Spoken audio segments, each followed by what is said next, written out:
What is leasing exactly? Well, when a company wants to acquire equipment or capital goods to use in its business, it basically has three ways to finance it.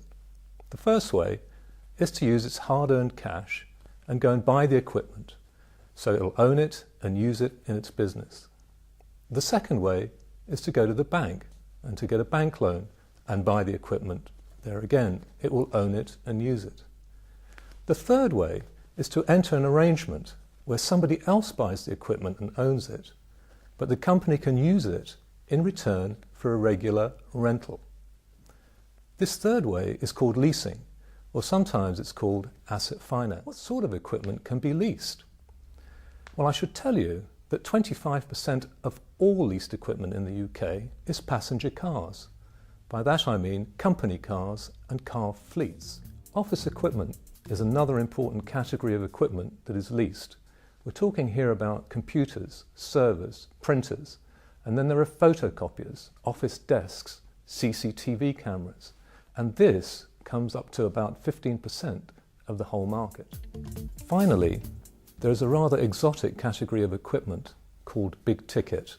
We're talking here about leasing jumbo jets, railway locomotives, oil tankers, even whole infrastructure projects.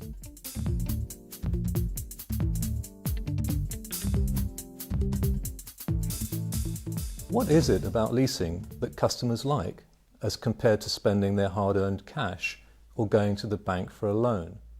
This alternative involves tying up with manufacturers and suppliers of equipment, so that when the manufacturer's salesman is trying to sell equipment to its customer, it can offer a sales financing solution at the same time and thereby hopefully speed up the sale.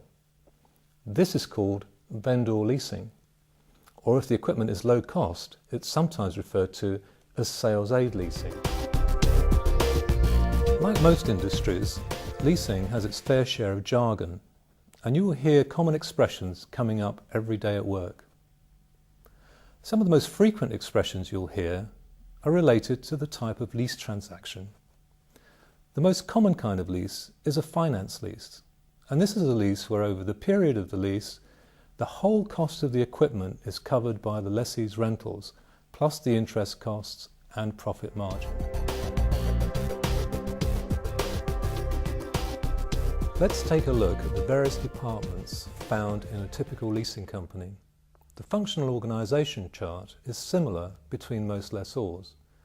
Firstly, let's look at the department that originates transactions, the marketing department, also known as business development. Some lessors still maintain a team of salespeople on the road that go to visit customers at their premises. But these days, increasingly, lessors are organising their marketing function in-house, using teams of in-house transaction managers that deal with the flow of incoming transactions from banks, from brokers, and from vendor programs. Probably work in one of the departments that we've just been describing. And although leasing may seem unique, you can see that the disciplines in a leasing company are similar to many other service companies.